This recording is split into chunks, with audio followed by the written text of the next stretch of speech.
This particular slide has a tremendous amount of information in it. So before I get into the real detail, I want to talk a little bit about how it's organized and how someone could use this as more or less a table of contents on what happened here. So if you're looking at the horizontal boxes, I have the Department of Justice US dollar transactions and the various phases, but then also the banks that were involved.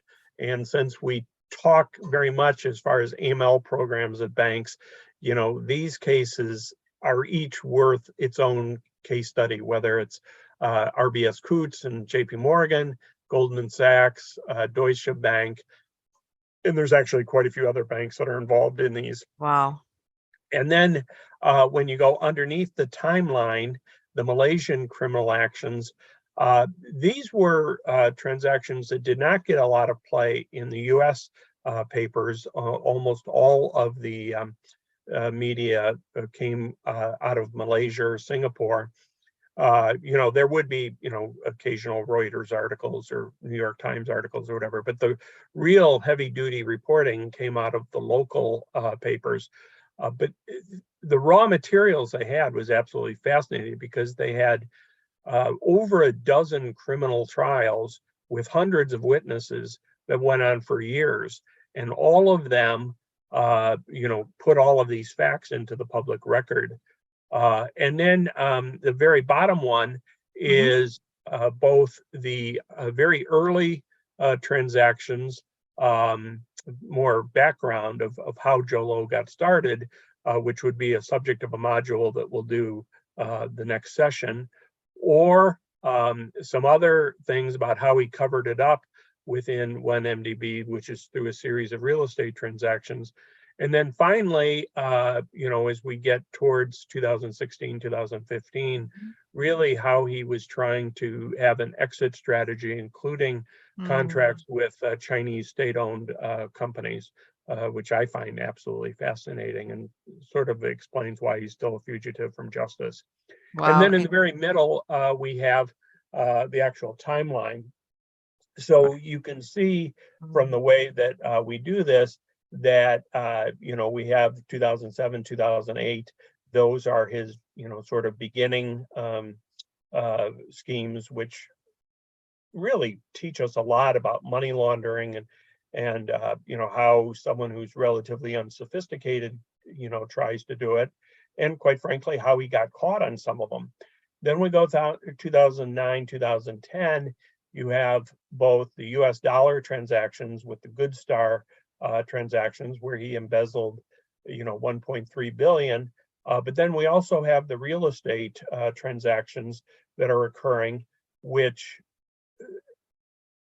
involve a form of theft, but it was solely to cover up the other theft. So one of the things we have here is we have a leverage thing where he's stealing money, but in order to cover it up, he actually has to steal twice as much so that he can fill in the hole, but you know, it makes the hole twice as deep. And then we get into the Goldman Sachs transactions, of which there's two entirely different types of schemes there. The one is with two sets of bonds that were in 2012. And at the same time, he had local currency transactions of, it was about $1 billion US, where he embezzled from the Public Employees Pension Fund. And that was an entirely separate embezzlement from the Goldman Sachs embezzlement. And then he also had a phase 3, which was 2013 Goldman Sachs bonds. And at the same time, he was also diverting money to other banks and also to the Prime Minister, and very much involving local banks. In fact, when you go to the very early transactions, the ones in 2007, 2008, those were almost all either local Malaysian banks or local Singapore banks. And then as we get into 2015, 2016, We have other embezzlements, other attempts to cover up other bribery schemes. We have attempts to suppress both newspapers, audits, legislative investigations, criminal prosecutions, that sort of thing. Eventually, the whole thing starts unraveling, and there's prosecutions both in the U.S. as well as a half a dozen other countries. Wow. But all told, there's probably about $10 billion that's embezzled in all of these cases. Wow. It's huge. I'll just So getting into maybe a common theme of all of these is the concept of grand corruption. There's all sorts of money laundering. There could be, the drug cartel money laundering. There's sanctions evasion money laundering. There's, financial fraud type things. But from the perspective of most regulators, certainly U.S. regulators, the grand corruption one is the one that banks over the last probably decade and a half have gotten in the most trouble with. In fact, I would say if you were to look at the banks, both in the US and elsewhere, that went out of business because of money laundering, I think virtually all of them would either be grand corruption or in some cases maybe sanctions evasion. You can get in a lot of trouble with all of the other ones, but the grand corruption is existential for banks. If you are involved in someone who's embezzling at the highest levels of their government, and you get caught doing that, which is a high likelihood of getting caught eventually, it can put the bank out of business. And the other thing is it gets into materiality. The grand corruption cases involve so much money and have such severe consequences that it's almost by definition material by any perspective, including criminal prosecutors or regulators. Sure. And then, as we go further down in this slide, I break it down into the types of PEP risk. And there's one thing that I think AML programs tend to do that's probably not particularly helpful, is they sort of segregate the KYC label from the suspicious activity. And as we'll be discussing through all of these sessions, you really need to look at them in tandem. You can't unbundle them and say, this is my KYC function and this is my activity function. You have to look at them in tandem. Sure. And then the other thing is you have to focus on the true risk. And in any area of risk, certainly AML risk is just simply the likelihood times the severity of an adverse event occurring. In this case, it would be an adverse AML event. And with grand corruption, likelihood and severity are completely off the charts. So just to summarize this particular slide, Tom, I mean, what are the things that the banks can learn, really? I mean, there are a lot of learnings that one can have from this.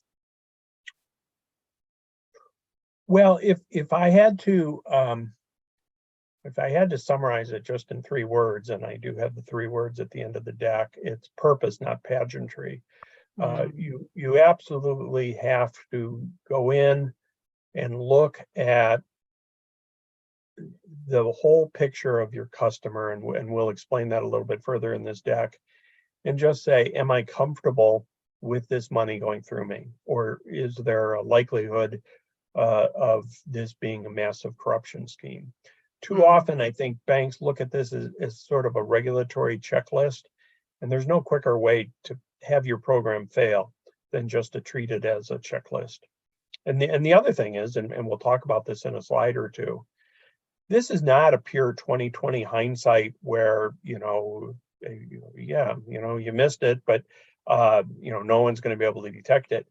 one of the amazing things about this was it was detected over and over and over again by other banks, including the banks that were the most culpable. It was other people in Goldman Sachs, other people in BSI Bank, other people in RBS Coutts that actually spotted this and said, no, we don't want this customer. And it was weaker areas elsewhere in the bank that allowed it to go through. So in this case, there was real-time decisions based upon real-time information where people spotted it and made the right risk decisions. Yeah, I have few questions, but at the end of this slide, I'm going to ask, not now. Okay. Okay, so this particular slide sort of sets out, kind of what the modules are that we will go over with, and this will be over a period of several sessions. We're on the overall summary section. The next section that we'll do will be the early transactions that Jolo did, which were non-US dollars. They tend to be a little bit smaller, but they're actually quite useful as far as garden variety PEP type risk, and also shows how he started corrupting various government officials from very early on. And then we'll have a major module for each of the major schemes. The first one was a joint venture that he had with a Saudi company. Those accounts were at a private bank in Singapore. We have Goldman Sachs transactions, and we have a lot of deconstruction of what was happening in Goldman Sachs as far as approvals and due diligence and reviewing negative news. We have attempts to cover up the growing hole that the embezzlement was causing through some round tripping, including quite a bit of offshore activity. We have him trying to design exit strategies through a planned IPO, through bailouts from co-conspirators, and then ultimately he was trying to get a bailout from China. And then we have a fascinating accounting and auditor case study, because they had three of the big four auditing companies that looked at this, and it was how he recruited auditors, and then how he deceived them. And in a couple of cases, the auditors, after handling it for a while, figured out what was going on and exited, not without causing some damage, but we very much can unbundle how someone will be manipulating the books. And then from a bank perspective, we then take each of these schemes and we look at it from customer types. So the first one would be, what if your customer is a state-owned enterprise, whether it's a sovereign wealth fund, a state-owned development fund, government construction projects, whatever. What about PEP-nexus accounts? Jolo, was very much a name dropper. Everyone knew that he was connected to politically influenced people. One of the fascinating things to me was those where he would have a straw party who had very high dollar transactions going through accounts. They had no pedigree. I mean, there was no way you'd look at that person and say they should have that amount of money going through. So even if you didn't know it was a PEP account, how do you detect it? Then you have high value asset dealers, whether they're art dealers, real estate brokers, other high value assets. And this is of particular interest in the US because a lot of the dealers were in the US, but it's also of great interest to people in developing countries because it shows how, what it would look like from the developing country when they're buying high value assets. We also have a whole series of schemes involving investment funds, which is another form of layering, particularly offshore and private banking. And then finally, we're going to unbundle this whole scheme from correspondent bank view and how correspondent banks might look at this from a one step removed. And then at the end, Shana, as we go to the Yeah. question, what are the overall lessons learned?